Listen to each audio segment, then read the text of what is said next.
Now, many teenagers in Wiltshire will have spent the weekend trying to work out their futures after A-level results came out last week. We, of course, cover that in great detail here on Breakfast in Wiltshire.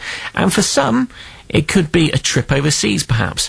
One way to do it is through the International Citizen Scheme, or the ICS, which is backed by the government. Nathalie Gordon is from ICS. Jack Rayner is from Swindon. He's been on one of the trips. So the best person to ask what they're like, I suppose. Jack, good morning. Hiya. How are you? I'm good. Where did you go then, Jack? Well, I spent 12 weeks in South India in a place called Vellore. Before you went there, I bet you'd never heard of it. No, I was working I'd left college and I was working my job, 9 to 5, and I just really wasn't satisfied and I didn't know what I wanted to do.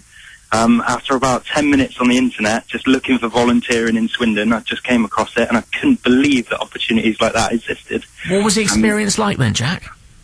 It's very difficult to put into words. Once in a lifetime, completely unique, and every placement's different. I think what's really amazing is that you get to work with local volunteers. So we were international volunteers and Indian volunteers. And I found that really rewarding to get to know the local people and people my age as well. So your 9 to 5 before you went was doing what exactly? I was working in a call centre selling insurance. All right, and I'm told there are good ones around. Yeah, there are. Yeah, and you went from that to meeting the likes of Melinda Gates, Bill's husband, to working with the UN as well. Yeah, I got a chance to meet Melinda Gates and the Prime Minister, and it's really led on to big things for me.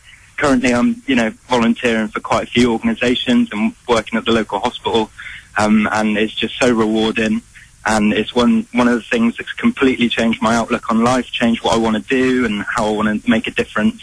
And for people that don't know what they want to do and they're thinking about taking a year out, perhaps before uni, or maybe they've just turned 18 and they finished college, I would definitely recommend, this experience because it's completely unique and you really get to help people. And you're never going to have to phone the likes of me up at 6 o'clock at a tea time again and say, can I talk about upgrading your insurance cover? You never know. You're going to help save lives, not ruin tea times, Jack. Well, probably. I hope that's the case. And Natalie, there you go. What a great spokesman for the scheme. You couldn't have said it better yourself. Absolutely. I was just thinking, I'll just go back to my tea. Is it typical, or is Jack, a shining light? No, sorry, Jack, but you're pretty standard there. But with no disrespect, no, it's great to hear you, Jack, and it's great to hear about your particular experience. But the thing that I would really agree with Jack is it's really difficult to say just in one word. It is different for everybody. So what Jack says does ring a lot of bells for what other people say, but in fact it does change everybody's lives. So Jack hasn't talked about the other people that he worked with in terms of the lives that they've the lives he helped change. But he has let us know about how it's transformed his own life, which is fantastic. And who set the scheme up, and when was that? We set it up. We ran a pilot scheme a year ago in 2011 to 12. We've sent over 3,000 volunteers so far, and it was an initiative that started by the government, and it is led by VSO, Voluntary Service Overseas. And we run the programme in conjunction with a group of volunteer sending organisations such as Restless Development, with whom Jack went, Rally International, Progressio, and there's a group of the leading volunteer sending organisations in the ICS consortium.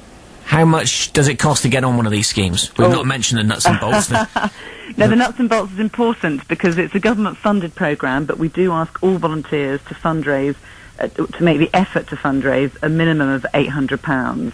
So, Jack, you would have done some fundraising before you went, and we ask people to do this because we know that if you make the effort to do that, you start to learn about what you're going to do overseas, you start to learn about why you're going to do it, who you're going to work with, you start building the confidence to tell people about it. That's the beginning of your journey. That's the beginning of your volunteer ICS experience. Nathalie Gordon from ICS, thank you, and Jack Rayner too, from Swindon, a Swindon lad.